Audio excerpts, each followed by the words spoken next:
Don't you dare walk away from me. Brandon's voice echoed through the crowded mall corridor as Grace clutched her 8-month pregnant belly. Grace Michelle Thompson had been looking forward to this lunch date all week. At 30 years old and heavily pregnant, simple pleasures like meeting her husband at the mall had become rare treats. Her swollen feet ached in the designer shoes Brandon insisted she wear, even though comfortable flats would have been more practical for her condition. She navigated through the bustling Millbrook shopping center, one hand supporting her lower back, the other resting protectively on her rounded stomach. The baby had been particularly active today, as if sensing her excitement about spending time with Brandon. It had been months since they'd done anything together that didn't involve his work or his constant phone calls. Grace had even dressed carefully, choosing a flowing maternity dress in soft blue that complemented her eyes and made her feel beautiful despite her pregnancy weight gain. She spotted Brandon near Tiffany and Company, his tall frame unmistakable in his expensive gray suit. Her heart lifted at the sight of him until she realized he wasn't alone. Victoria Rose Palmer, his 26-year-old executive assistant, stood beside him at the jewelry counter, her sleek black hair falling in perfect waves over her shoulders. She wore a form-fitting red dress that emphasized every curve Brandon's pregnant wife no longer possessed.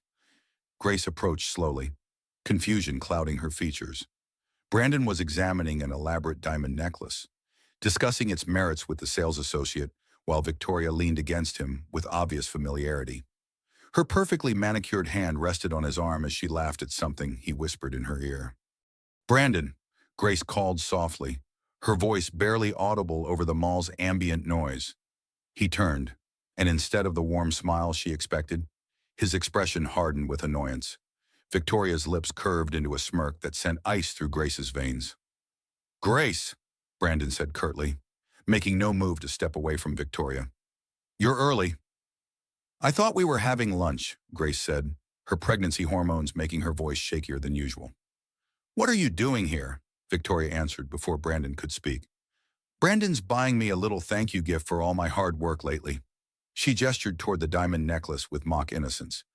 "I've been putting in so many extra hours, haven't I?" "Darling."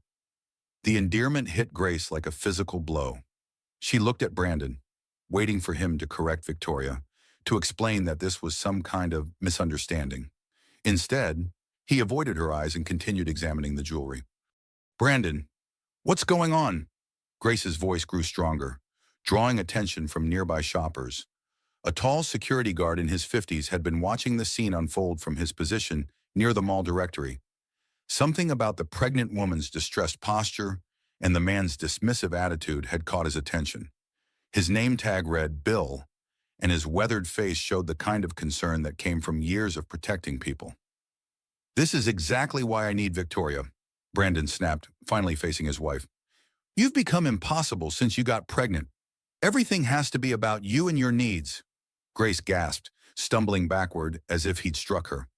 Several shoppers had stopped to stare, their conversations dying as they sensed drama unfolding. The security guard moved closer, positioning himself where he could intervene if necessary. "Brandon, how can you say that?" Grace's eyes filled with tears. "I'm carrying your baby."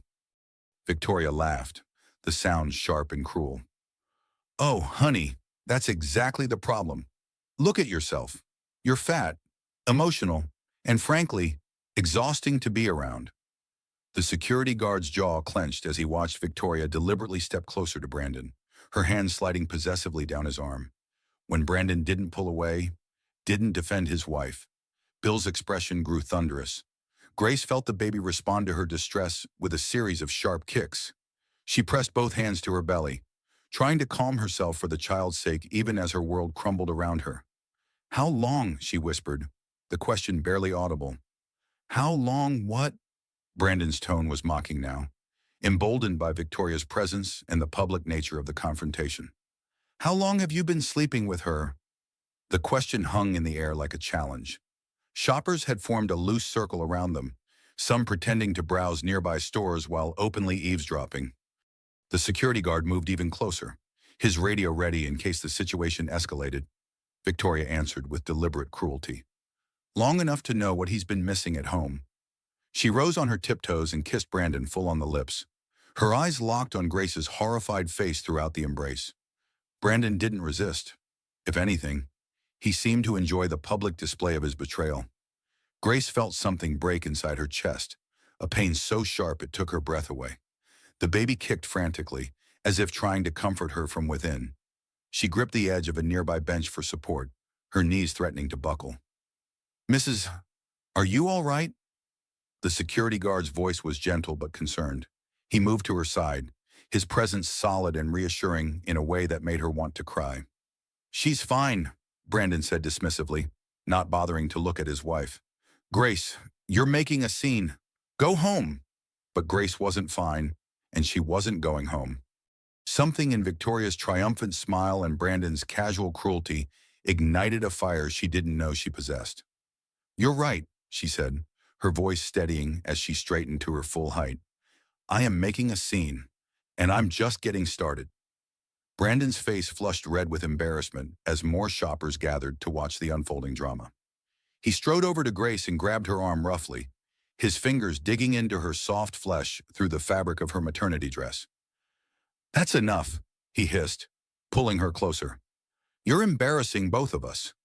Grace tried to wrench free from his grip, but pregnancy had made her slower, more vulnerable. "Let go of me, Brandon. We need to talk about this." "There's nothing to talk about," he said, his voice low and menacing. "Victoria and I are together now. You need to accept that and figure out how to handle it like an adult." The security guard stepped forward, his entire demeanor shifting from casual observer to protective authority. "Sir, I need you to let go of the lady." Brandon glanced at him dismissively. "This is between me and my wife. Mind your own business. Rent a cop. Actually, when you're physically restraining someone in my mall, it becomes my business." Bill's voice carried an unmistakable command that made several onlookers take notice.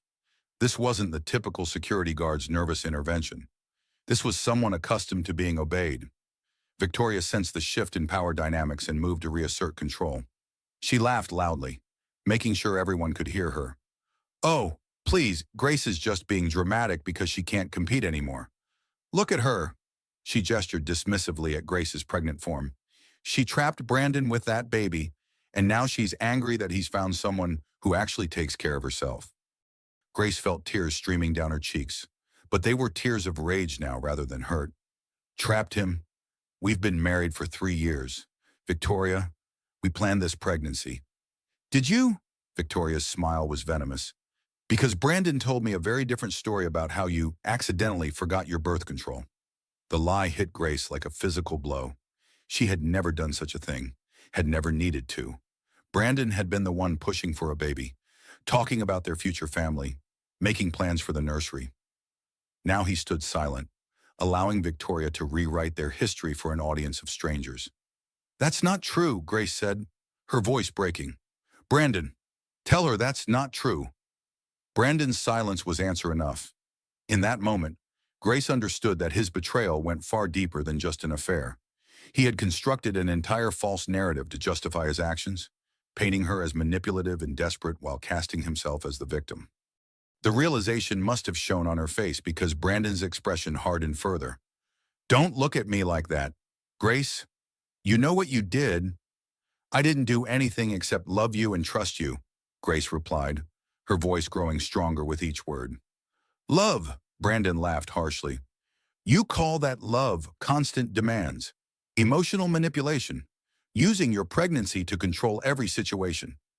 The accusations were so far from Grace's reality that she could only stare at him in shock. She had been nothing but supportive throughout their marriage, had given up her marketing career to support his business ambitions, had never once used her pregnancy as anything other than a source of joy they were supposed to share. "You're rewriting history," she said quietly, "and you know it." That seemed to snap something inside Brandon. His grip on her arm tightened painfully, and his face contorted with anger. "Don't you dare call me a liar in front of all these people." "Then stop lying," Grace shot back, adrenaline overriding her usual desire to avoid confrontation. The security guard moved closer, his hand resting on his radio. "Sir, you need to release her arm right now." "Or what?" Brandon turned his attention to Bill, his corporate arrogance in full display. "You'll call the real police. I'm Brandon Whitmore, CEO of Whitmore Construction. I employ half the contractors in this city. You really want to mess with me over some domestic dispute?" The threat hung in the air like a challenge. Grace could see the crowd of onlookers growing, phones appearing as people began recording the confrontation. Her humiliation was becoming public entertainment, and Brandon didn't seem to care. Victoria stepped closer to Brandon, sliding her arm through his free one in a gesture of ownership. Maybe Grace should just accept reality and stop making things difficult for everyone. Reality. Grace's voice cracked with emotion. The reality is that my husband is buying jewelry for his mistress while I'm 8 months pregnant with his child. Alleged child, Victoria said with calculated cruelty. The words hit Grace like a slap. Brandon still hadn't denied Victoria's implication, hadn't defended his wife or his unborn child. Instead, he seemed to be enjoying Grace's pain, feeding off her public humiliation. That's when Grace made the mistake of trying to pull away from him one more time, her maternal instincts demanding she protect herself and her baby from this toxic situation. Brandon's response was swift and shocking. The slap echoed through the mall corridor like a gunshot. Grace stumbled backward, her hand flying to her cheek as the crowd gasped collectively. She caught herself on a nearby bench, her other hand protectively cradling her belly as the baby responded to her distress with frantic movement. For a moment, the entire mall seemed to hold its breath. Then chaos erupted. "That's assault," someone shouted from the crowd. "Call security. Someone call the police." The security guard was already moving, his radio in his hand and his face thunderous with rage. "This is Bill requesting immediate police backup to the jewelry wing. We have an assault in progress." Brandon seemed to realize what he'd done, his hand still raised from the blow. But instead of apologizing, his corporate training kicked in. "She attacked me first. Everyone saw her trying to hit me." The lie was so blatant, so obviously false to everyone who had witnessed the encounter, that several people in the crowd began shouting denials. "That's not what happened. He grabbed her first. She never touched him." Victoria, sensing that the situation had spiraled beyond their control, tried to manage the narrative. "Grace has been stalking us for weeks. She's unstable. Look how she's acting." But the crowd had seen the truth. They had watched an 8-month pregnant woman get slapped by her husband while his mistress encouraged the violence. No amount of spin could change what they had witnessed. Grace sat on the bench, her cheek burning from the blow, her baby moving frantically inside her. The security guard knelt beside her, his presence somehow comforting despite the chaos surrounding them. "Ma'am, are you hurt? Do you need medical attention?" His voice was gentle, professional, but Grace could hear an undercurrent of protective fury that seemed personal. She looked up at him through her tears, noting the concern in his weathered face, the way he positioned himself between her and Brandon without making it obvious. There was something about him that felt safe in a way nothing else had in months. "I don't understand," she whispered, the words meant for herself but audible to him. "How did my life become this?" The security guard's expression softened further. "Sometimes the people we trust most are the ones who hurt us worst," he said quietly. "But that doesn't mean you're alone." Grace looked into his eyes and saw something she hadn't expected: recognition. Not recognition of her face, but recognition of her situation, her pain, her need for protection. It was as if he understood exactly what she was going through in a way that went beyond professional duty. Behind them, Brandon was arguing with other mall security who had arrived in response to Bill's radio call. Victoria was on her phone, probably calling lawyers or trying to manage the public relations disaster they had created. But Grace found herself focusing on the kind eyes of the security guard who had stepped in to protect her when her own husband had become her attacker. "What's your name?" she asked softly. "Bill," he replied, his voice equally quiet. "And I'm going to make sure you're safe. Mrs. Whitmore, I promise you that." There was something in the way he said it that made Grace believe him completely. Officer Janet Mills arrived within minutes, her patrol car's lights flashing as she pulled up to the mall's main entrance. She was a veteran officer who had seen her share of domestic disputes, but something about the radio call had suggested this situation was different. Bill had maintained his position near Grace, never leaving her side despite the chaos erupting around them. Brandon had grown increasingly agitated, demanding to know why he was being treated like a criminal when he was clearly the victim of his unstable wife's public breakdown. "This is ridiculous. Brandon declared as Officer Mills approached. I'm Brandon Whitmore, CEO of Whitmore Construction. My wife is having some kind of pregnancy-related emotional episode, and this security guard is completely overreacting. Officer Mills looked around at the crowd of witnesses, noting their expressions and the way they had positioned themselves. In domestic situations, bystanders often revealed more than the participants about what had actually occurred. I'm going to need to speak with everyone involved, she said calmly. Let's start with what happened here. Before Brandon could launch into his prepared narrative, several witnesses began speaking at once. He slapped her. She's pregnant, and he hit her right in front of everyone. That woman with him was encouraging it.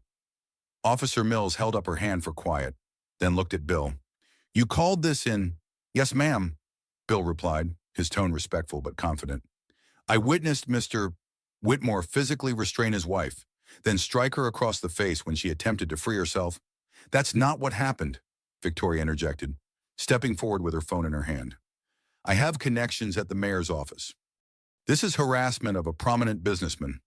Bill's expression didn't change, but something in his posture shifted.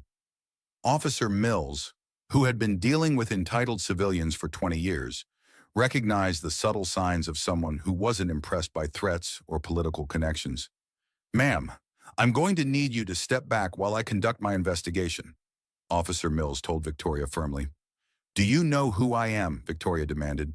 I know who you are now, Bill said quietly, his voice carrying an undertone that made Victoria step back involuntarily. The question is, do you know who you just threatened? There was something in his calm delivery that made both Brandon and Victoria pause. This wasn't the typical rent-a-cop they had dismissed. This was someone who spoke with quiet authority, someone who wasn't intimidated by corporate titles or political connections. Officer Mills, meanwhile, had knelt beside Grace, who was still sitting on the bench with her hand protectively over her belly. Mrs. Whitmore, are you injured? Do you need medical attention? Grace touched her cheek, which was already beginning to swell. I think I'm okay. The baby's been moving a lot since it happened. We should have you checked out at the hospital, just to be safe, Officer Mills said gently. Stress during pregnancy can be dangerous for both you and the baby. That's not necessary, Brandon said quickly. Grace is fine. She's always been dramatic about these things. The casual dismissal of his wife's well-being in front of a police officer showed either remarkable arrogance or complete stupidity. Officer Mills made a note in her notepad. Mr. Whitmore, I need you to step over here with me, she said, standing and moving away from Grace. We need to discuss what happened. As Brandon began his version of events, embellishing Grace's alleged aggression and minimizing his own actions, Bill remained beside Grace. She found his presence oddly comforting, as if he understood something about her situation that went beyond what he had witnessed. Thank you, she said softly. You don't need to thank me, Bill replied. No one should have to endure that kind of treatment, especially not when they're vulnerable. Grace studied his profile, noting the strong jawline and the way his eyes never stopped scanning their surroundings, as if constantly assessing for threats. You're not like other security guards. A slight smile crossed his face. I've had some experience with difficult situations. Military, something like that. His answer was vague, but Grace sensed there were depths to this man that his uniform and badge didn't reveal. Victoria had moved closer to where Brandon was speaking with Officer Mills, clearly trying to coordinate their story. She kept glancing back at Grace and Bill with increasing frustration, as if their calm composure was disrupting her plans. She's been stalking us, Victoria announced loudly enough for the crowd to hear, making our lives miserable with her jealousy and paranoia. Today was just the final straw. Several witnesses immediately contradicted her version of events, describing what they had actually seen. An elderly woman who had been shopping with her daughter stepped forward. That's not true at all, she said firmly. I saw the whole thing.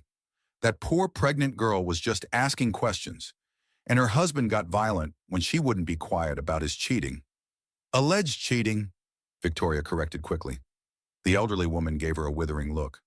Honey, I saw you kissing him right in front of his pregnant wife. There's nothing alleged about it.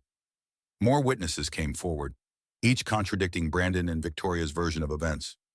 It became clear that their attempt to reframe the situation was failing spectacularly in the face of multiple eyewitness accounts. Officer Mills returned to Grace after taking initial statements. Mrs. Whitmore, based on what I've heard from multiple witnesses, I have probable cause to arrest your husband for assault. However, I want to make sure you and your baby are medically cleared first. Grace felt a mix of relief and terror. Relief that someone in authority believed her. Terror about what this meant for her marriage and her future as a single mother. I don't know what to do, she admitted, her voice barely above a whisper.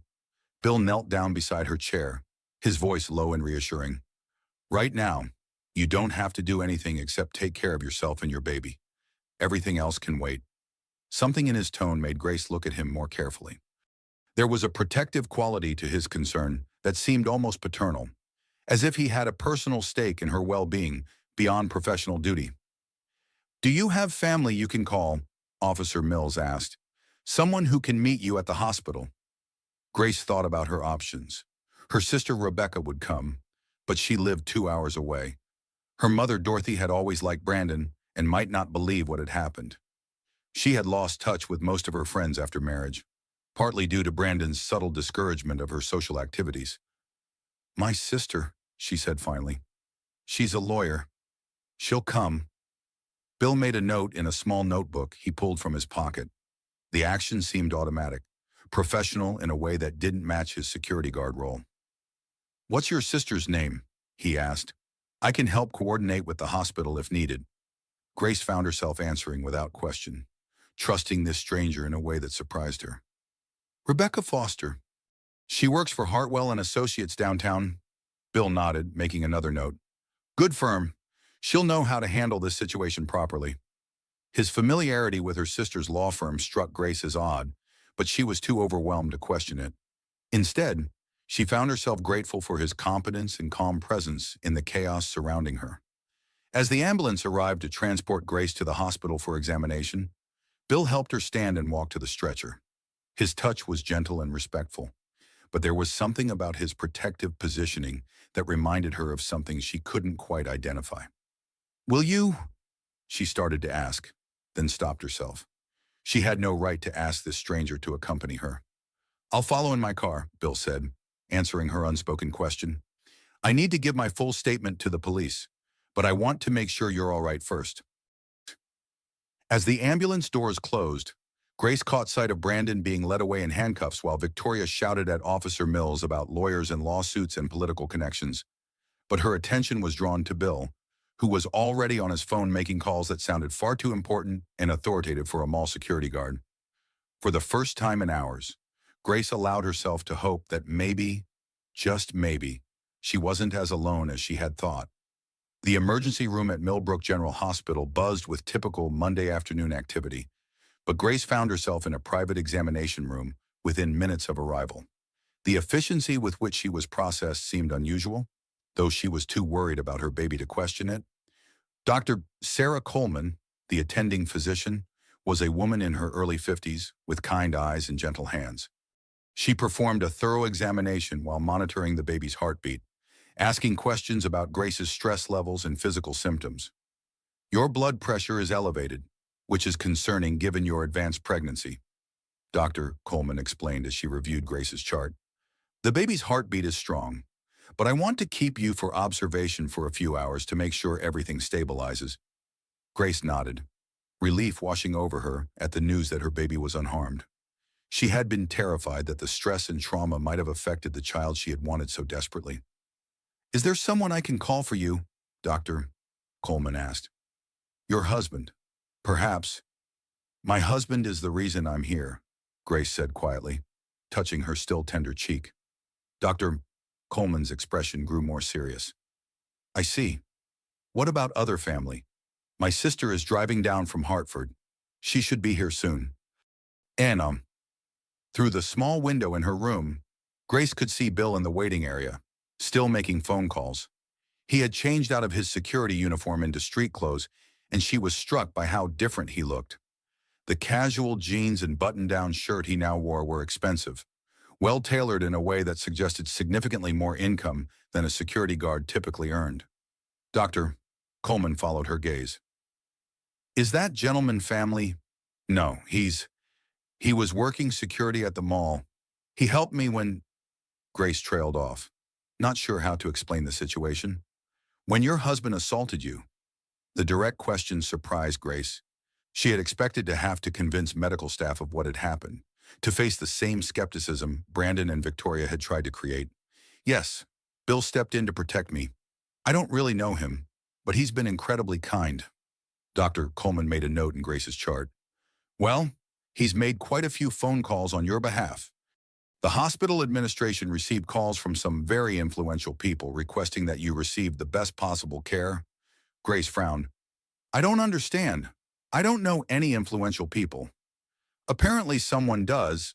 Dr. Coleman's smile was knowing. Sometimes help comes from unexpected places. A knock on the door interrupted their conversation. Bill peered in, his expression concerned but respectful. Mrs. Whitmore, I'm sorry to disturb you. I wanted to check on how you're feeling before I give my statement to the detective. Detective? Grace asked. Yes, ma'am. Officer Mills called in a detective to handle the case given the circumstances. This is being treated as a serious domestic assault. Grace felt a mix of validation and fear. Validation that what happened to her was being taken seriously.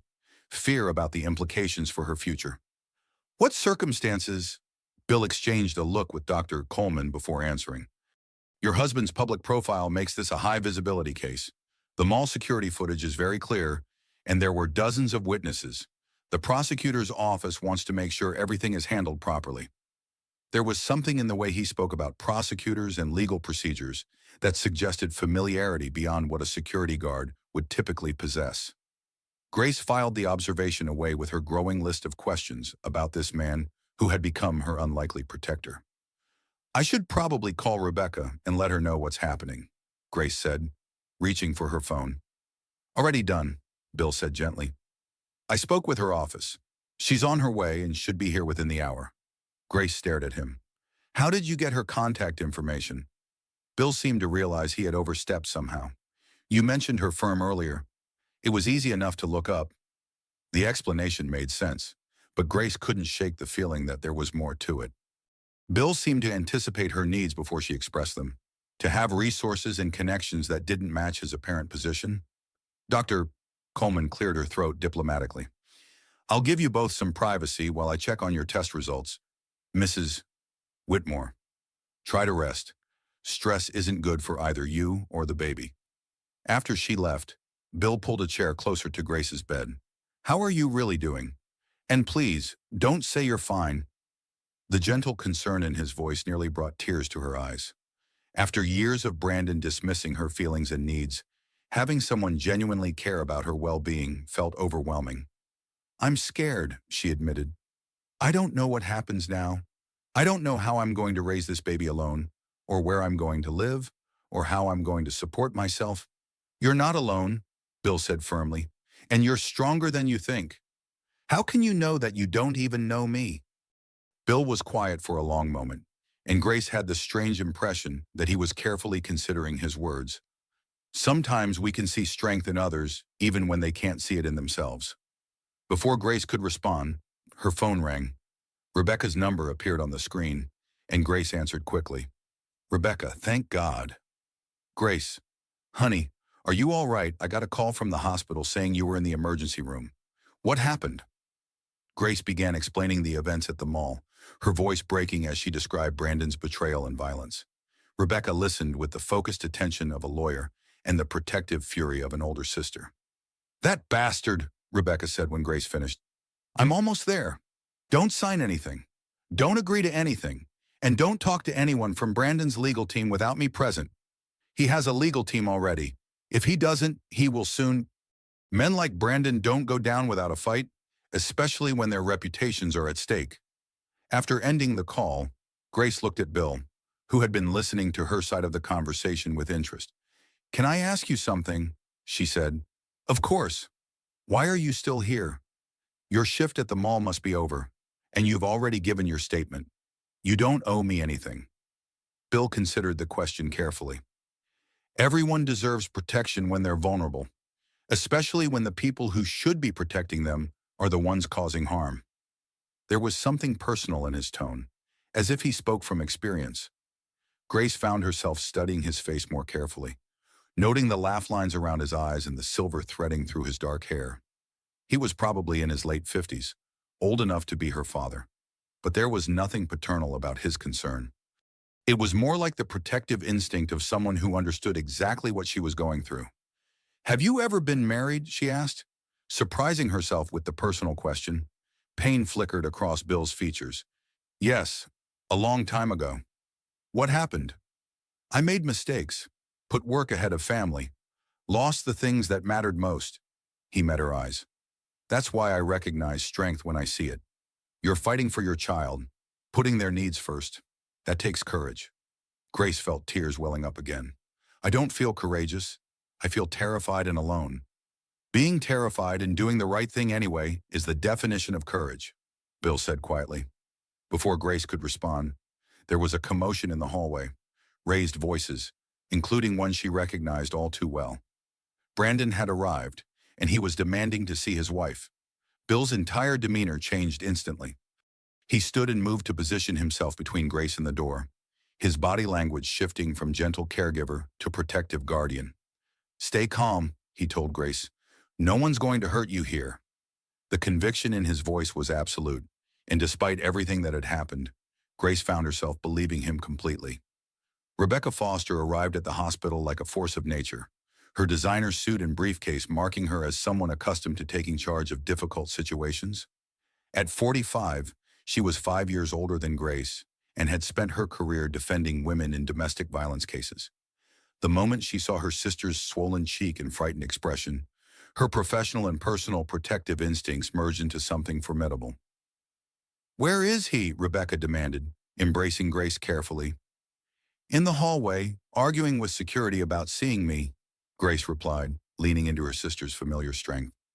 Rebecca's attention immediately shifted to Bill, who had stepped back respectfully but remained alert to the situation in the corridor. "You must be the security guard who helped my sister?" "Bill Thompson," he said, extending his hand. "I'm glad you're here. Grace needs family support right now." Rebecca shook his hand while studying him with a lawyer's trained observation. "Thompson, are you related to Grace?" "No, ma'am. Just someone who was in the right place at the right time." Something in his answer made Rebecca pause, but before she could pursue it, Brandon's voice grew louder in the hallway. He was demanding his rights as Grace's husband, threatening legal action against the hospital, and insisting that he was the victim of a conspiracy. "I need to see what we're dealing with," Rebecca said, moving toward the door. Bill caught her arm gently. "Mrs. Foster, your brother-in-law is accompanied by his attorney and his companion. They're trying to control the narrative and paint Grace as unstable." The fact that Bill knew Rebecca's name without being introduced wasn't lost on her, but she filed it away for later questioning. Right now, her priority was protecting her sister. "What exactly did you witness at the mall?" she asked.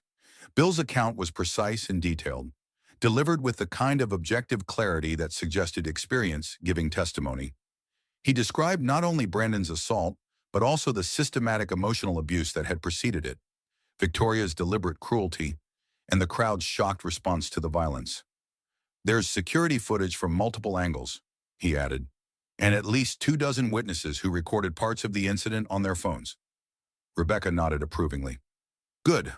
That makes this case much stronger." She turned to Grace. "Honey, I know this is difficult, but I need to ask you some hard questions about your marriage."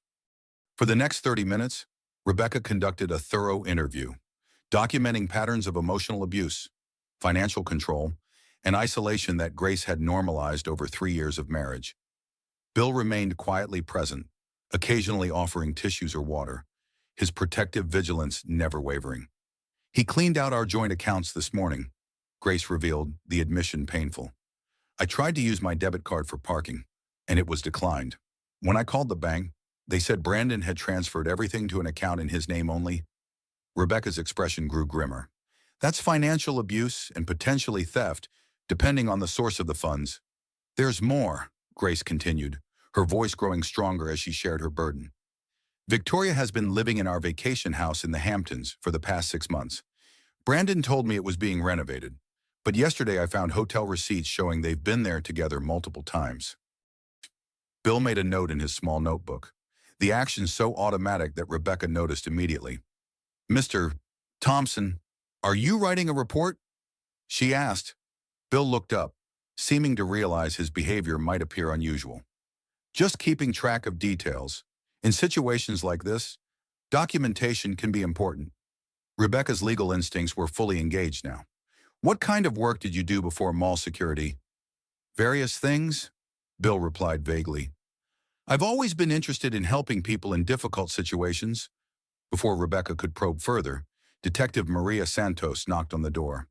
She was a woman in her early 40s with compassionate eyes and the no-nonsense bearing of someone who had seen too much human suffering. "Mrs. Whitmore, I'm Detective Santos. I need to speak with you about what happened today." Grace recounted the events once more, with Rebecca taking notes and occasionally asking clarifying questions. Detective Santos recorded the interview while also documenting Grace's injuries with photographs. "Mr. Thompson," Detective Santos said when Grace finished, "I understand you were the first responder to this situation." "Yes, ma'am. I was working security at the mall when I observed the assault." Detective Santos consulted her notes. "Officer Mills mentioned that you seem to have significant experience handling crisis situations. What's your background?" Bill's pause was almost imperceptible, but both Rebecca and Detective Santos caught it. "I've had various jobs over the years. Crisis management, risk assessment, that sort of thing."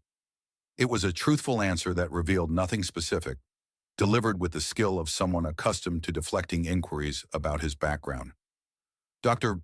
Coleman returned with Grace's test results, interrupting the increasingly tense questioning. "Mrs. Whitmore, your blood pressure has stabilized, and the baby shows no signs of distress. However, I want you to follow up with your obstetrician within 24 hours. "What about Brandon?"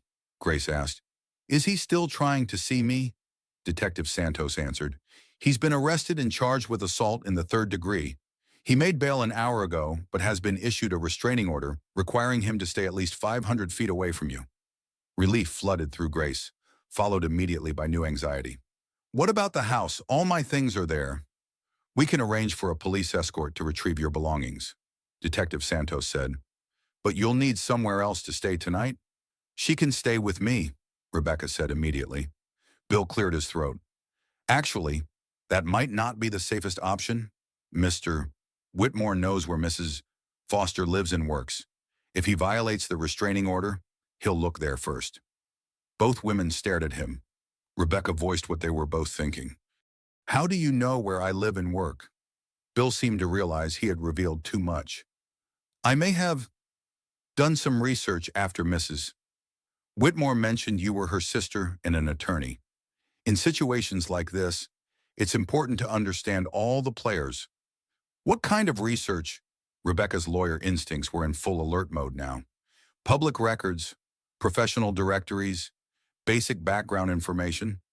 The explanation was plausible, but incomplete. Rebecca made a mental note to run her own background check on Bill Thompson as soon as possible. "Then where do you suggest Grace stay?" she asked. "I know a safe house that specializes in protecting women in domestic violence situations. It's secure, staffed 24 hours, and completely confidential." Detective Santos nodded approvingly. "That's probably the best option until we see how Mr. Whitmore responds to the charges." Grace felt overwhelmed by the rapid changes in her life. This morning she had been a married woman preparing for lunch with her husband. Tonight she would be in a safe house for domestic violence victims, preparing to raise her child alone. "I don't know how to thank you," she said to Bill, tears threatening again. "You don't need to thank me," he replied. "Just focus on taking care of yourself and your baby." As Grace prepared to be discharged, Bill stepped into the hallway to make a phone call. Rebecca followed him, her protective instincts now focused on this mysterious man who seemed to know too much and care too deeply about her sister's situation. "Who are you really?" she asked directly. Bill met her eyes steadily. "I'm someone who wants to see your sister and her baby safe and protected." "That's not an answer. It's the only answer I can give you right now." Rebecca studied his face, noting the lines of pain and regret that spoke of personal loss and hard-won wisdom.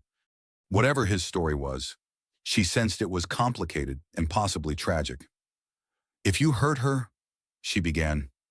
"I would rather die than see her hurt again," Bill said with quiet intensity. The declaration was so heartfelt, so personal, that Rebecca stepped back in surprise.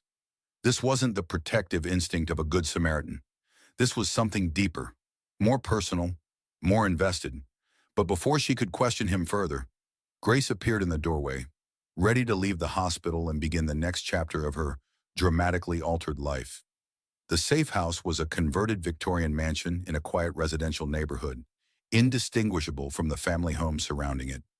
Grace arrived there that evening with Rebecca and Bill, carrying only a small bag of essentials that Rebecca had retrieved from the house under police escort. Margaret Williams, the facility director, was a woman in her 60s who radiated both maternal warmth and steel backbone strength. She welcomed Grace with the practiced compassion of someone who had helped hundreds of women escape dangerous situations. "You're safe here," Margaret assured Grace as she showed her to a comfortable room on the second floor.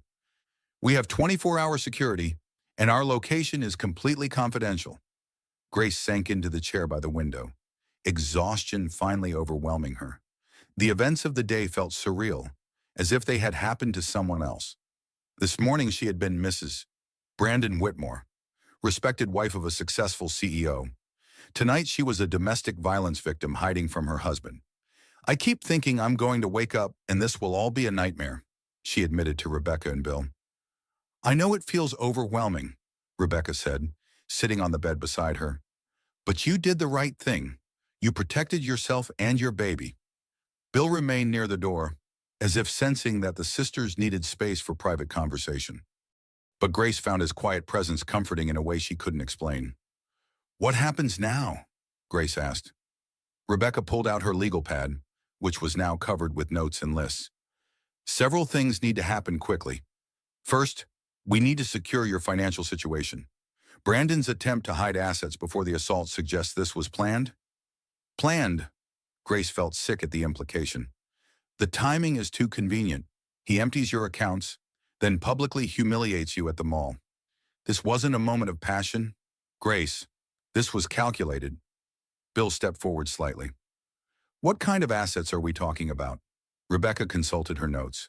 "Their house is worth approximately $800,000. Brandon's business is more difficult to value, but based on public contracts, it's substantial. Then there are investments, retirement accounts, the vacation property." "The vacation property where Victoria has been living," Grace added bitterly. "Right. We need to document everything before Brandon can hide more assets." Rebecca looked at Bill. "You mentioned earlier that you had experience with this kind of investigation." Bill nodded carefully. "I have some familiarity with financial fraud cases. Asset concealment is a common tactic in domestic disputes." There was something in his tone that suggested more than casual familiarity, but Grace was too tired to pursue it. The baby had been active all evening, responding to her stress with constant movement that made sleeping impossible. "I should let you both get some rest," Bill said, noting Grace's exhaustion. "Will you?" Grace started, then stopped herself. She had no right to ask him to stay involved in her problems. "I'll check on you tomorrow," he said, answering her unspoken question. "And I'll be available if you need anything tonight." After he left, Rebecca turned to her sister with concern. "Grace, I need to ask you something, and I want you to think carefully before you answer. Okay? Is there any chance you knew Bill before today? Any chance you've met him somewhere else?" Grace considered the question seriously. There was something familiar about Bill, something that made her feel safe in a way that went beyond gratitude for his help, but she couldn't place where that familiarity came from. "I don't think so. Why? He knows too much about you, about our family, about legal procedures, and the way he looks at you." Rebecca paused, choosing her words carefully. "It's not the way a stranger looks at someone they just helped." "What do you mean? Why? He looks at you like he cares about you personally. Not like a good Samaritan who did his civic duty, but like someone who has a personal stake in your well-being." Grace thought about Bill's gentle concern, his protective positioning, the way he seemed to anticipate her needs. He told me he'd been married before, that he'd made mistakes and lost what mattered most to him. Did he say anything else about his past? No. He deflects personal questions. Grace looked at her sister. You think he's hiding something? I think he's hiding everything, Rebecca said firmly. And tomorrow, I'm going to find out what. Meanwhile, across town in his luxury penthouse, Brandon paced furiously while Victoria lounged on the couch, painting her nails and seeming remarkably unconcerned about the day's events. This is a disaster, Brandon said for the 10th time. Do you realize what this could do to my reputation? To my business? Relax, Victoria said without looking up. So you slapped your crazy pregnant wife. It happens. We'll spin it as self-defense. Claim she attacked you first. There were witnesses, Victoria, and security cameras. Witnesses can be discredited. Security footage can be unclear. Victoria finally looked up, her expression calculating. The important thing is that we control the narrative from now on. Brandon's phone rang, and he answered it immediately. Whitmore? Mr. Whitmore, this is James Morrison from Morrison, Davis and Associates. I understand you need legal representation. Brandon felt some of his tension ease. Morrison was one of the city's most expensive criminal defense attorneys, specializing in protecting wealthy clients from the consequences of their actions. Yes, I need this situation contained immediately. I've already reviewed the preliminary reports. The charges are serious, but manageable. However, there are some concerning developments. What kind of developments? Your wife has retained Rebecca Foster as her attorney. Foster has a reputation for being particularly aggressive in domestic violence cases. But more concerning is that someone with significant resources appears to be supporting her case. Brandon frowned. Grace didn't have wealthy friends or family. Her parents had been middle class, and her sister, while successful, wasn't wealthy enough to mount an expensive legal campaign. What do you mean, significant resources? The hospital bills were paid in full immediately.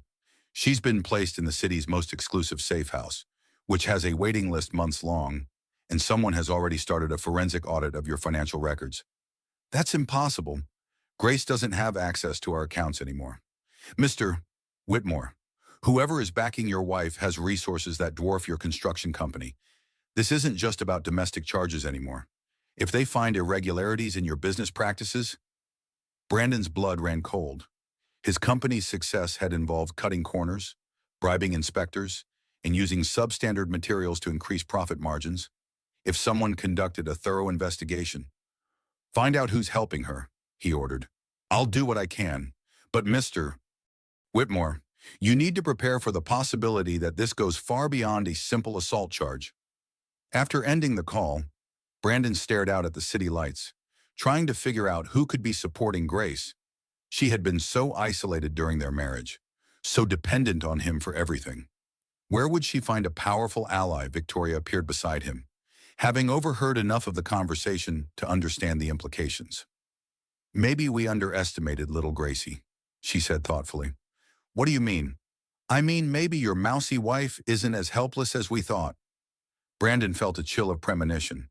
If Grace had hidden resources, hidden connections, then everything he thought he knew about his wife might be wrong. And if he was wrong about that, then his carefully constructed plans might be falling apart faster than he could control. Back at the safe house, Grace lay in bed unable to sleep, her hands resting on her active baby. She thought about Bill's words. Sometimes we can see strength in others even when they can't see it in themselves. For the first time in years, Grace was beginning to believe that might be true. Grace woke to the sound of quiet conversation in the hallway outside her room. Through the partially open door, she could hear Margaret speaking to someone in low, respectful tones that suggested the visitor was important. She's had a difficult night, Margaret was saying. The baby was very active, and I don't think she slept much. I understand, came the familiar voice of Bill. I just wanted to check on her and bring some things I thought she might need. Grace sat up carefully, her back aching from the unfamiliar bed. Through the window, she could see it was still early morning, probably around 7 o'clock. She had dozed fitfully, her mind racing with worries about her future and questions about Bill's mysterious background. A soft knock on her door interrupted her thoughts. Grace, it's Bill. May I come in? She wrapped herself in the robe Rebecca had brought her and opened the door. Bill stood in the hallway holding several shopping bags and what appeared to be coffee and pastries from an expensive bakery. "I thought you might not have had proper breakfast," he said, his concern evident. "And I picked up some things from the department store that Rebecca mentioned you needed." Grace accepted the coffee gratefully, noting it was prepared exactly how she liked it, despite never telling him her preferences. "How did you know I take my coffee with cream and no sugar?" Bill paused in unpacking the bags. Lucky guess, it wasn't a lucky guess, and they both knew it. Grace studied his profile as he arranged the items he'd brought, noting again the familiar quality of his protective concern. "Bill, I need to ask you something directly, and I need you to be honest with me." He stopped what he was doing and met her eyes. "What do you want to know? Who are you really, and don't give me another vague answer about crisis management and helping people." Bill was quiet for a long moment, clearly struggling with how much to reveal. "Grace, there are some things about my past that are complicated.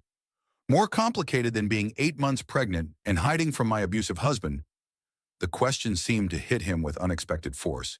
He sank into the chair across from her, his composure finally cracking. "I've made mistakes," he said quietly. "Terrible mistakes that hurt the people I loved most." "What kind of mistakes?" "I was so focused on building my career, on achieving success, that I ignored what really mattered. I missed birthdays, anniversaries, school plays. I was physically present but emotionally absent." Grace waited, sensing there was more. "My wife gave me ultimatums, tried to make me understand what I was losing.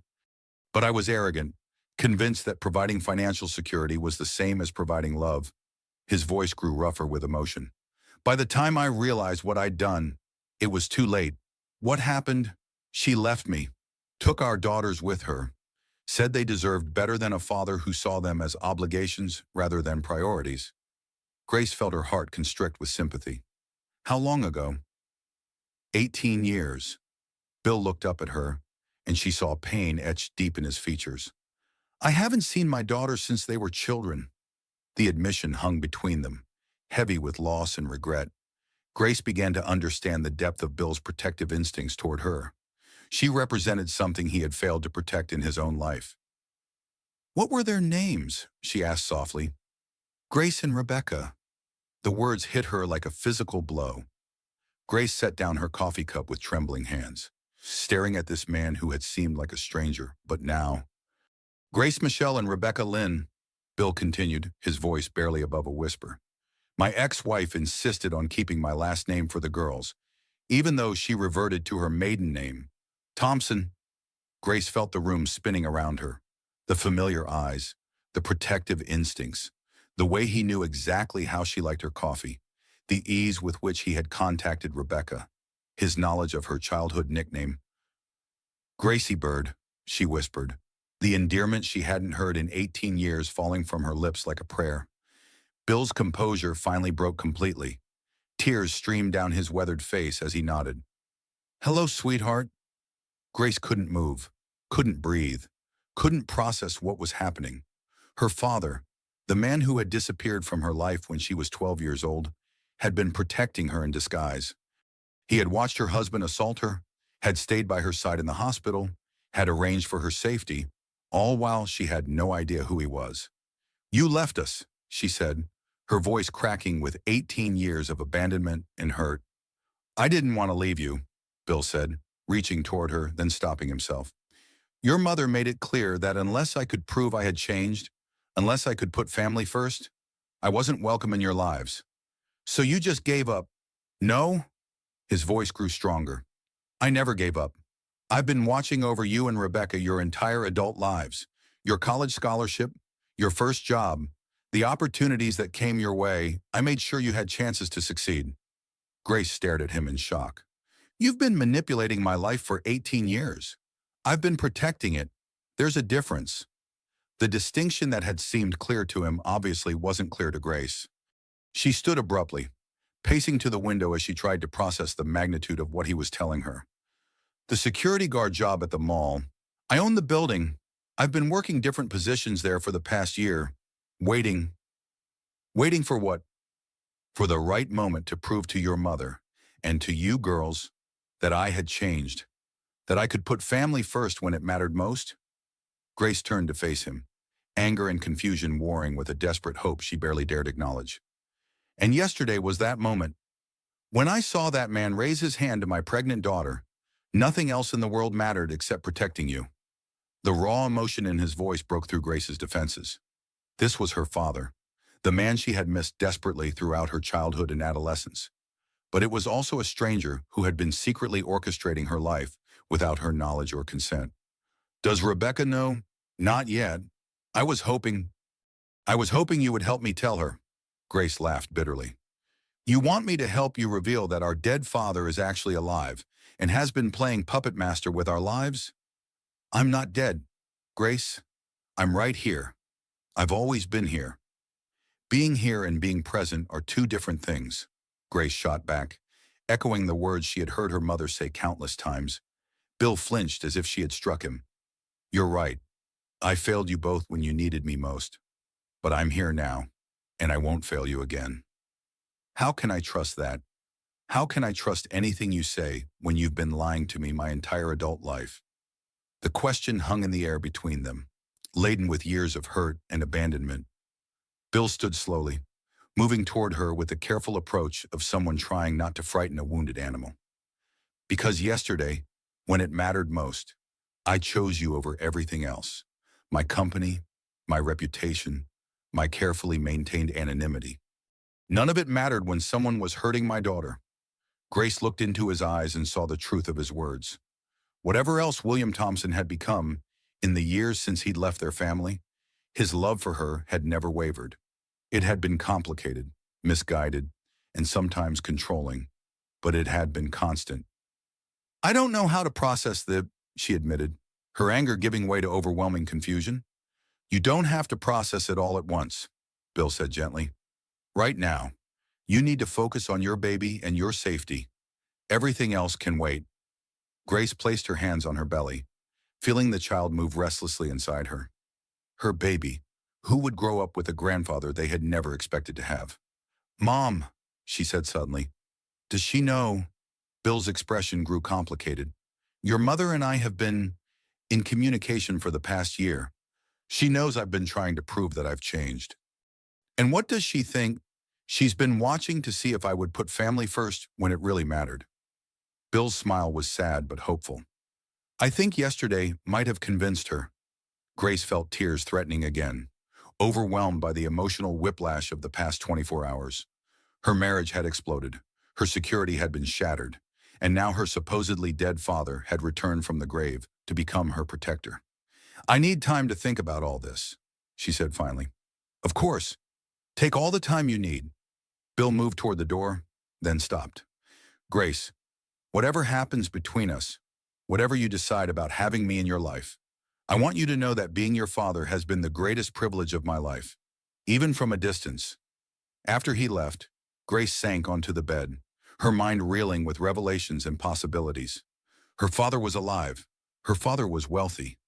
Her father had been protecting her all along. And her father had just proven that when it mattered most, he would choose family over everything else. For the first time since her world had collapsed, Grace began to believe that maybe, just maybe, she and her baby were going to be okay. Rebecca arrived at the safe house 3 hours later, armed with legal documents and a thunderous expression that suggested she had discovered something significant about their mysterious benefactor. We need to talk, she announced, setting her briefcase on the small table with more force than necessary. Rebecca, there's something I need to tell you first, Grace began, but her sister held up a hand. Let me go first. I ran a background check on Bill Thompson last night. Rebecca pulled out a thick folder. Grace, he's not just some security guard with a helpful nature. He's William Thompson, CEO and founder of Thompson Holdings, one of the largest private investment firms in the country. Grace nodded slowly. I know. You know, Rebecca stared at her sister. How do you know? Because he told me this morning. He told me everything. Rebecca sank into a chair, her professional composure wavering. Everything. He's our father, Rebecca. The words hung in the air like a bombshell. Rebecca's face went through a series of expressions: disbelief, recognition, anger, and finally a kind of stunned acceptance. That's impossible. Dad died when I was 17. No, he didn't. He left because Mom gave him an ultimatum about choosing between his work and his family, and he chose wrong. He's been watching us ever since, waiting for a chance to prove he had changed. Rebecca was silent for a long moment, processing this revelation. As a lawyer, she was trained to evaluate evidence and adjust her theories accordingly. As a daughter who had mourned her father for over 20 years, the emotional impact was overwhelming. The scholarship money for your college, she said slowly. The job opportunities that seemed too good to be true. My first position at the law firm. All him, apparently. My God. Rebecca ran her hands through her hair. Do you realize what this means?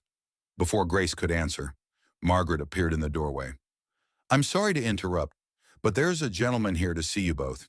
He says he's your father. Rebecca and Grace exchanged glances, then followed Margaret downstairs.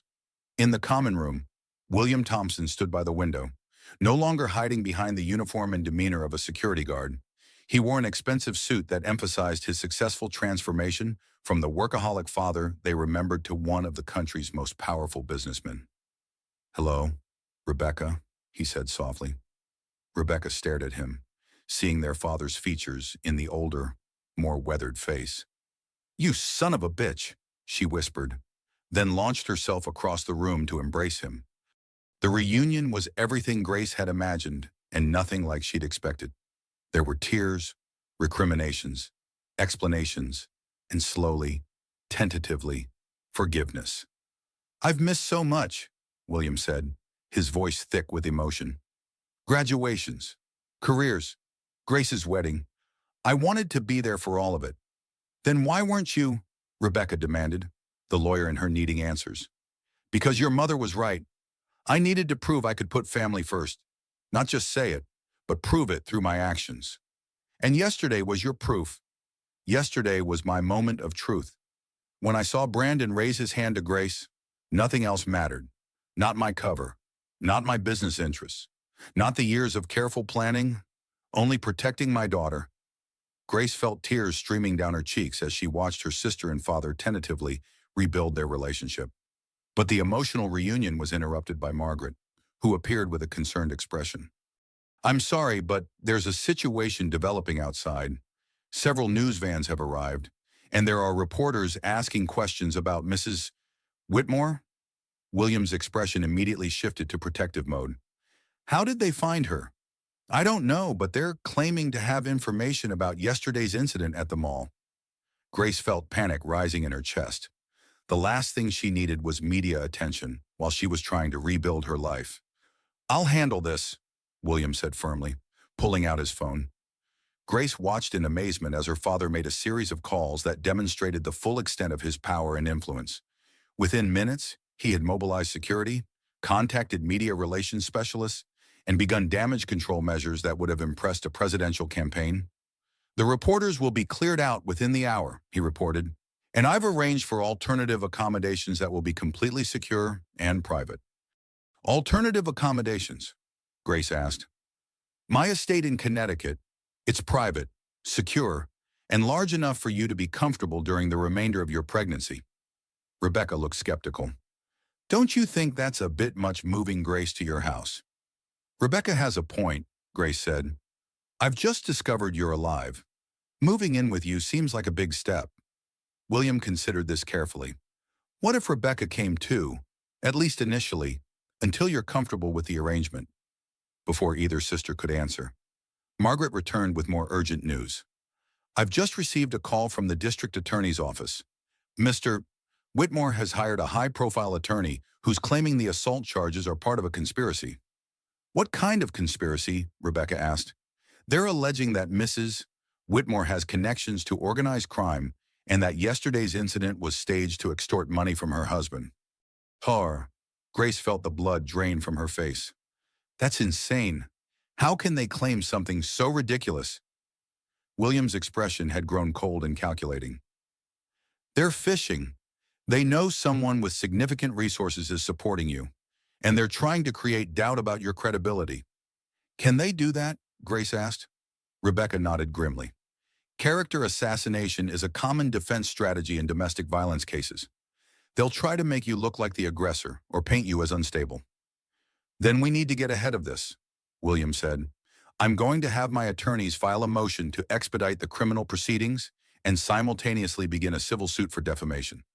Grace stared at her father, watching him orchestrate a legal campaign with the same precision he had once brought to business deals. This was the side of him that had cost him his family the relentless focus on winning at all costs. Dad, she said quietly, using the word for the first time in 18 years. He stopped mid-conversation with his attorney and looked at her. I don't want to win this by destroying Brandon the way he tried to destroy me. I want justice, not revenge. William studied his daughter's face, seeing the strength and integrity that had somehow survived years of emotional abuse. This was his moment of choice. He could unleash his full power to obliterate Brandon Whitmore, or he could follow his daughter's lead and pursue a path of principled justice. What do you want me to do? He asked. I want you to help me build a new life, not tear down his old one. William nodded slowly, understanding that this was another test of whether he had truly learned to put family values ahead of his competitive instincts. Then that's what we'll do.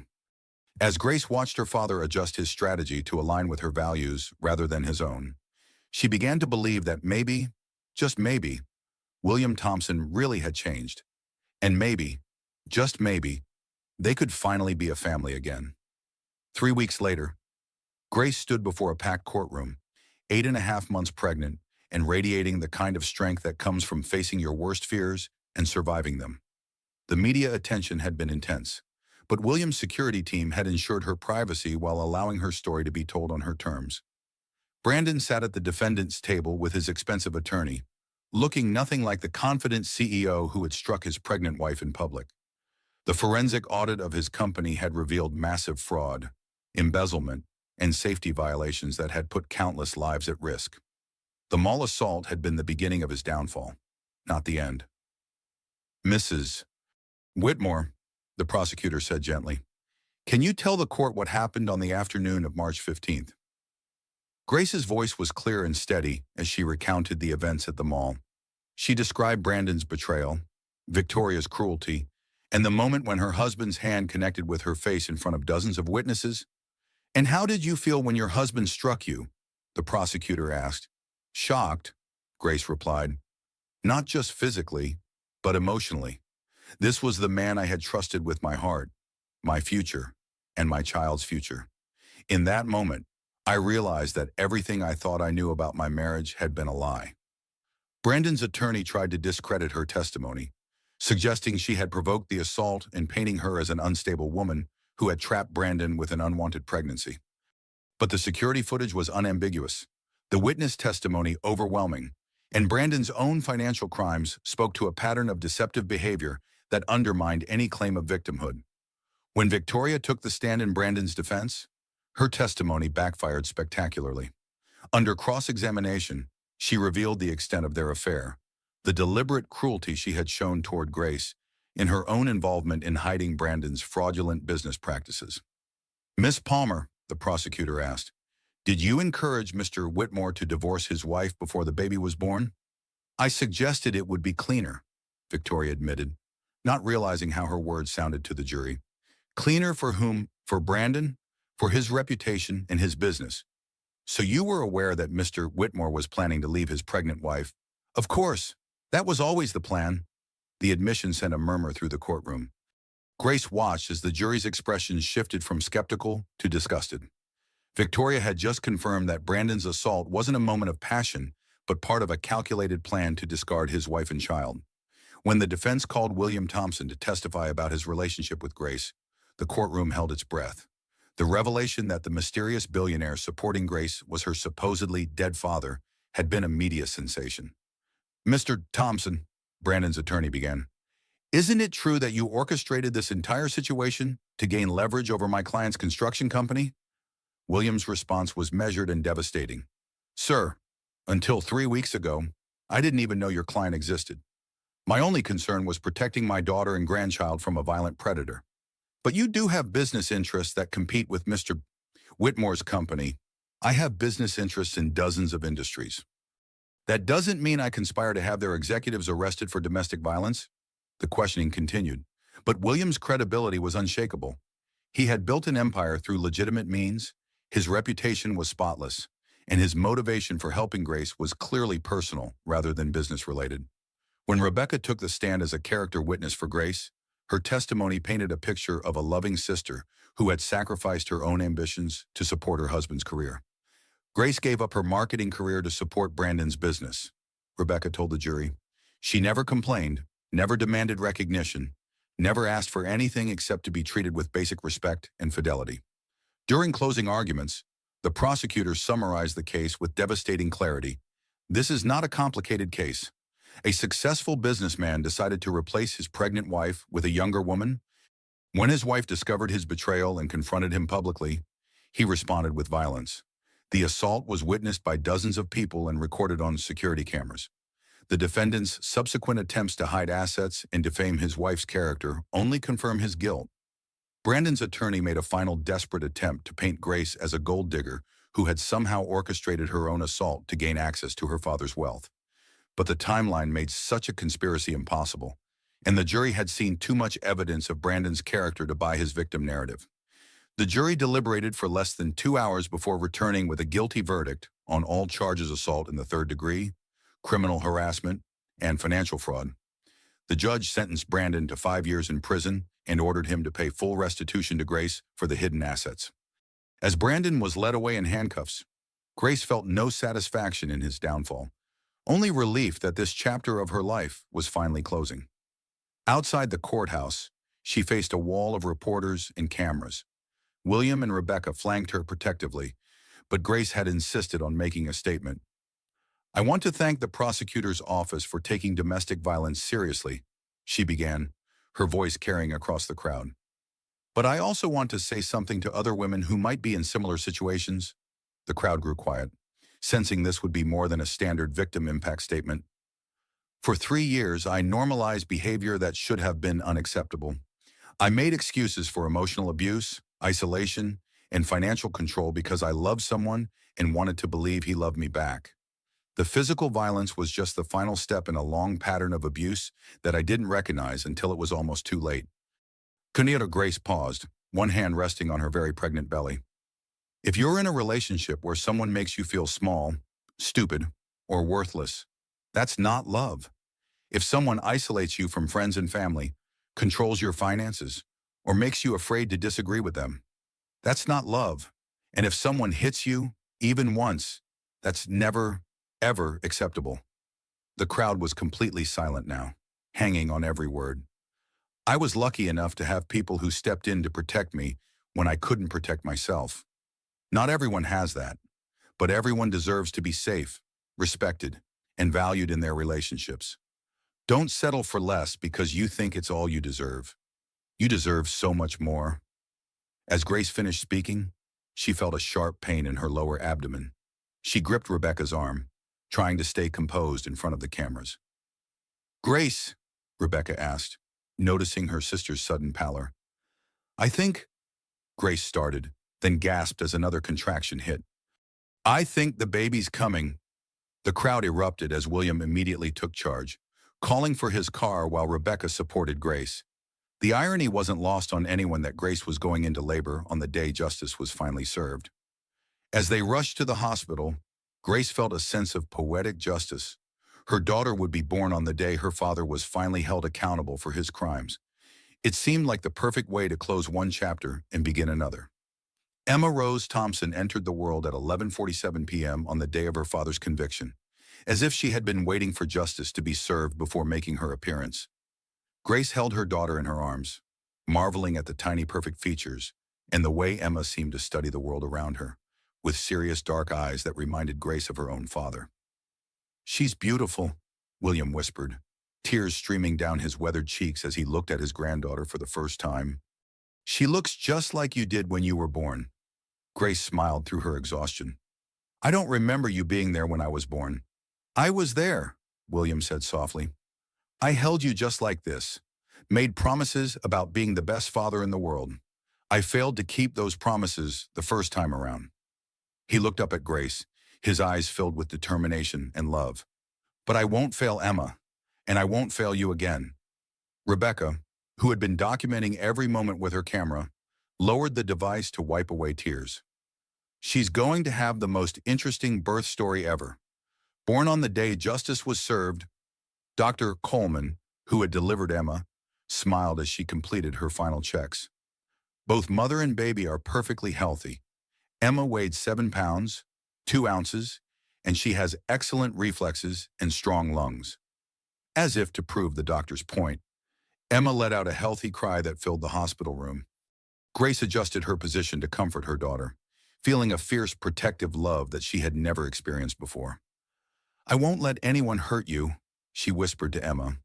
"You're going to grow up knowing that you're loved, protected, and valued." William reached out tentatively, and Grace nodded, allowing him to touch Emma's tiny hand. The baby's fingers immediately wrapped around his index finger with surprising strength. "Hello, sweetheart," William said softly. "I'm your grandfather. I know that's complicated, but I promise to spend the rest of my life earning the right to be in yours." Over the next few days, as Grace recovered in the hospital, she was amazed by the transformation in her father. The driven businessman who had once prioritized deals over family now rearranged his entire schedule around hospital visiting hours.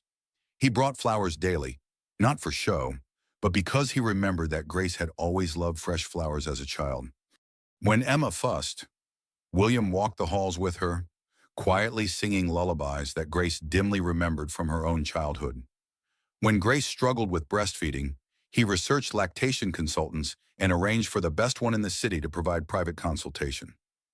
"You're different," Grace observed on her third day in the hospital, watching William rock Emma while she slept. "I'm the same person I always was," William replied. "I just finally have my priorities straight." "What changed?" William considered the question carefully. "Losing you and Rebecca taught me that success means nothing without people to share it with. I spent 18 years building an empire, but it felt empty because the people I loved most weren't in my life." He looked down at Emma, who was sleeping peacefully in his arms.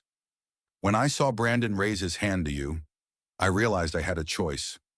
I could maintain my careful anonymity and protect my business interests, or I could step forward and protect my daughter. For the first time in my adult life, the choice was easy."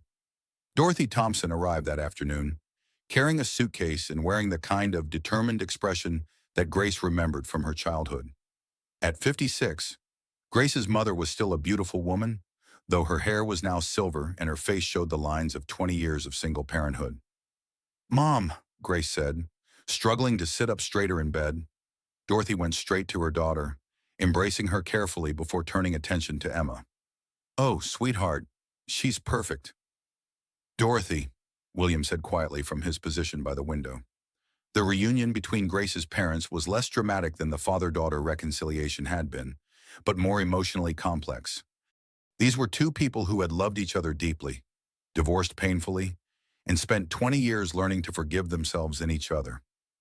"William," Dorothy replied, her tone neutral but not hostile. "Thank you for coming. Did you think I would miss meeting my granddaughter?"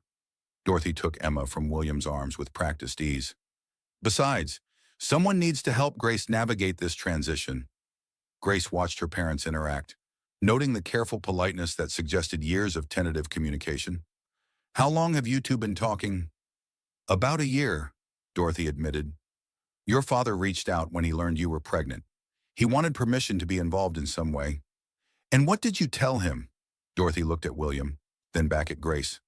"I told him that he would have to prove he had changed, that words weren't enough anymore. And yesterday proved it. Yesterday proved that when it mattered most, he chose family over everything else." Turner and Dorothy's voice softened. "That's all I ever wanted from him." Rebecca arrived with legal documents for Grace to sign, officially changing her name back to Thompson and establishing a trust fund for Emma that would ensure her financial security regardless of what happened with Brandon's assets. "The civil suit is moving forward," Rebecca reported. "Brandon's company is being liquidated to pay restitution to the families affected by his fraudulent construction practices. You should receive a substantial settlement." Grace nodded, but her attention was focused on Emma rather than money. Financial security was important, But what mattered most was that her daughter would grow up in a family that prioritized love over profit. Dr. Coleman released Grace from the hospital on a Friday afternoon, and William's security team escorted them to his estate in Connecticut. The house was a sprawling colonial mansion set on 50 acres of private land, with gardens, walking trails, and enough space for multiple generations to live comfortably. "This is where you grew up?" Grace asked, looking around the elegant foyer. "No," William replied. "I bought this after your mother left me. I kept thinking that if I built the perfect family home, somehow I could convince you all to come back." The admission was heartbreakingly honest. Grace looked around at the carefully appointed rooms, the family photos that had been removed when she and Rebecca left, the nursery that had been prepared with meticulous attention to detail. "You prepared a nursery? I hoped—" William's voice trailed off. "I hoped that someday I might have grandchildren to spoil." Grace felt tears threatening again. This house wasn't just a mansion. It was a monument to lost time and hoped for redemption. Over the following weeks, Grace settled into a routine that felt surprisingly natural.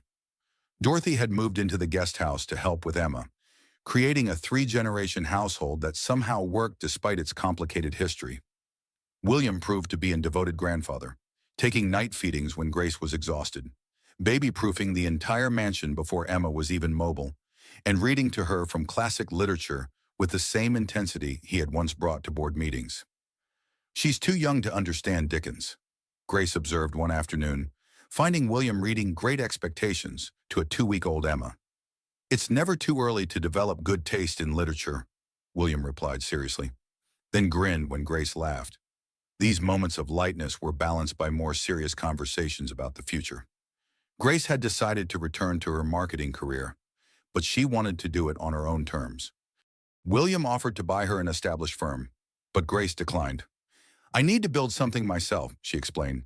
"I spent 3 years having my identity subsumed by Brandon's ambitions. I need to rediscover who I am independent of any man, even you." William's response surprised her with its immediate support. "Then let me help you by staying out of your way. But if you ever need anything, advice, connections, financial backing, just ask." The offer was made without conditions or expectations, a stark contrast to Brandon's controlling approach to her career. Grace began to understand the difference between supportive partnership and manipulative control. 6 months after Emma's birth, Grace opened Thompson Marketing Solutions in a small office downtown. She specialized in helping women-owned businesses develop their brand identity and reach their target markets. The work was fulfilling in a way her previous job had never been, because it allowed her to help other women achieve independence. Rebecca had also made changes in her life, leaving her prestigious law firm to open a practice focused on family law and domestic violence cases. She worked closely with Grace's foundation, which provided support and resources for pregnant women escaping abusive relationships. The foundation was housed in a renovated building that William had donated, but Grace insisted on running it according to her own vision rather than his business model. It was another test of whether he had truly learned to support rather than control. On Emma's first birthday, the entire extended Thompson family gathered at William's estate for a celebration. Grace watched her daughter take her first tentative steps across the lawn, reaching for the grandfather who had become her devoted caretaker. "She's going to be walking before we know it," Dorothy observed, settling beside Grace on the terrace. "I can't believe how fast this year has gone," Grace replied. "Sometimes it feels like the mall incident happened yesterday, and sometimes it feels like a lifetime ago." "Do you ever regret how it all turned out?" Grace considered the question carefully. A year ago, she had been married to a successful CEO, living in a beautiful house, with what appeared to be a perfect life. Now she was a single mother running her own business, living with her parents and sister on her father's estate. "I regret that Emma will grow up without knowing her father," Grace said finally. "But I don't regret leaving Brandon, and I definitely don't regret finding Dad again." William appeared beside them, carrying a giggling Emma, who had grass stains on her birthday dress and frosting in her hair. "Someone got into her cake a little enthusiastically," he reported, settling Emma on Grace's lap. Grace looked at her father, noting the complete contentment in his expression. This man who had once commanded boardrooms and negotiated million-dollar deals now found his greatest joy in making his granddaughter laugh. "Are you happy?" she asked him, Happier than I have any right to be, William replied. I got a second chance that most people don't get. I'm not wasting it. Emma babbled something that sounded vaguely like Grandpa and reached for William, who immediately scooped her up again. Grace watched them walk back toward the party, William pointing out flowers and birds with the patience of someone who had learned that the smallest moments were often the most important. As the sun set over the Thompson estate, Grace reflected on the journey that had brought her to this moment. A year ago, she had been trapped in a marriage that was slowly destroying her spirit. The public humiliation and assault that had seemed like the worst moment of her life had actually been the catalyst for the best year she had ever experienced. She had reclaimed her independence, rebuilt her relationship with her father, strengthened her bond with her sister, and given her daughter a loving extended family. Most importantly, she had discovered her own strength and resilience. The sound of laughter drew her attention back to the party, where Emma was being passed among relatives who competed to make her smile. This was what family was supposed to look like, not perfect, but real, not without conflict, but willing to work through it, not afraid of vulnerability, but committed to protecting each other. Grace stood and walked back toward her family, knowing that whatever challenges lay ahead, she would face them with the support of people who loved her unconditionally. Emma would grow up knowing she was wanted, valued, and protected by a family that had learned to put love before pride and connection before control. As she rejoined the celebration, Grace caught her father's eye across the garden. He smiled and raised his glass in a silent toast to second chances, redemption, and the unbreakable bonds of family. She raised her own glass in response, toasting the man who had lost his family through his own mistakes, but had spent 18 years earning the right to win them back. Sometimes the greatest victories came not from never failing, but from learning to fail better and love deeper. The guardian who had disguised himself as a security guard was finally free to be what he had always wanted to be: a father, a grandfather, and a protector who put family first. And Grace Thompson, who had walked into that mall a year ago as a victim, walked back to her family that evening as a survivor, a mother, and a woman who had learned that sometimes the worst moments of our lives lead to the most beautiful transformations. Emma's laughter rang out across the garden, the sound of pure joy from a child who would grow up knowing she was unconditionally loved by a family that had found their way back to each other through courage, forgiveness, and the unshakable belief that it's never too late for a new beginning.